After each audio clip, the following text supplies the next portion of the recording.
오늘 우리가 읽은 본문은 유다의 지도자들을 향한 경고의 말씀입니다. 이사야는 유다의 지도자들에게 북이스라엘이 멸망을 당했듯 같은 운명에 처할 것이라고 경고합니다. 유다의 지도자들도 북이스라엘의 지도자들이 그랬던 것처럼 하나님의 말씀을 듣고도 따르지 않았기 때문입니다. 그들은 술에 취한 사람처럼 행동했고 냉소적인 태도를 보이며 하나님을 의지하지 않았습니다. 유다의 지도자들 역시 풍정등화와 같은 국가적 위기 상황에서 하나님을 찾지 않았습니다. 그들은 위급한 상황에서도 오만한 태도를 보였습니다. 그들이 이렇게 오만한 태도를 보일 수 있었던 것은 믿는 것이 있었기 때문입니다.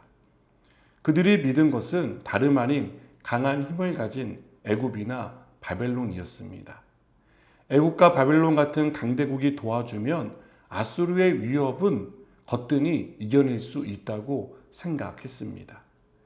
이사야는 이러한 유다 지도자들의 모습을 15절에서 사망과 언약하였고 수올과 맹약한 것에 비유합니다.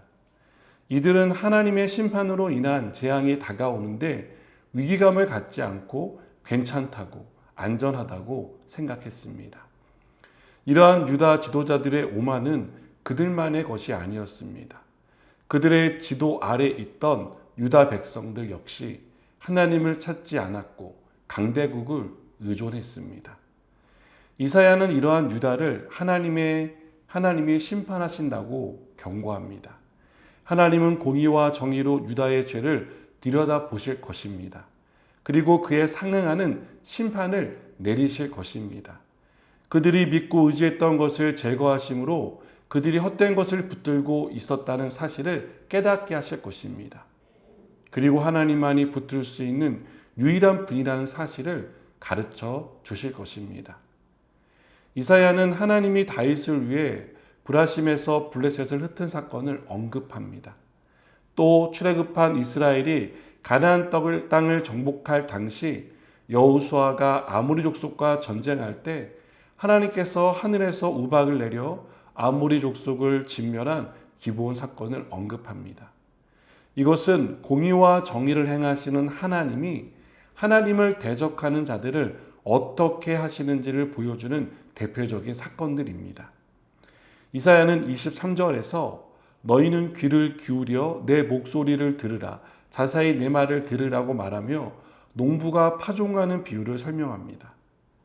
농부가 땅을 개간하고 파종하듯이 하나님도 하나님의 백성을 그렇게 다루어 가실 것입니다. 하나님은 그들에게 맞는 맞춤형 교육을 하실 것입니다. 필요하다면 징계를 내리시고 그 징계를 통해 깨닫게 하시며 그들을 회복해 가실 것입니다. 우리가 이사야서를 묵상하며 보아야 할 것은 심판의 모습이 아닙니다. 하나님이 어떻게 진노하시는지도 아닙니다. 우리가 보아야 할 것은 하나님이 애타게 말씀하시는 모습입니다. 징계를 통해서라도 바른 길로 인도하고자 애쓰시는 하나님의 모습입니다. 하나님이 이사야를 통해 이렇게 많은 말씀을 주시는 이유는 그들을 징계하고 심판으로 끝내기 위해서가 아니라 어떻게든 듣게 하고 돌이키기 위한 것입니다. 그래서 하나님께로 돌아오게 하고 하나님의 은혜로 회복시키기 위한 것입니다. 하나님은 우리에게 성경을 통해 말씀하십니다. 그 말씀을 듣고 깨달으라고 말씀하십니다. 그리고 우리가 잘못된 길을 가고 있다면 돌이키라고 말씀하십니다. 하나님의 품으로 돌아와 참된 회복을 경험하기를 바라신다고 말씀합니다. 오늘 이 말씀을 듣는 우리가 되었으면 좋겠습니다. 기도하시겠습니다. 하나님, 우리에게 말씀하실 때 듣게 하여 주옵소서, 깨닫게 하여 주옵소서, 돌이키게 하여 주시고 그리하여 참된 회복을 경험하게 하여 주옵소서. 예수님의 이름으로 기도드립니다. 아멘.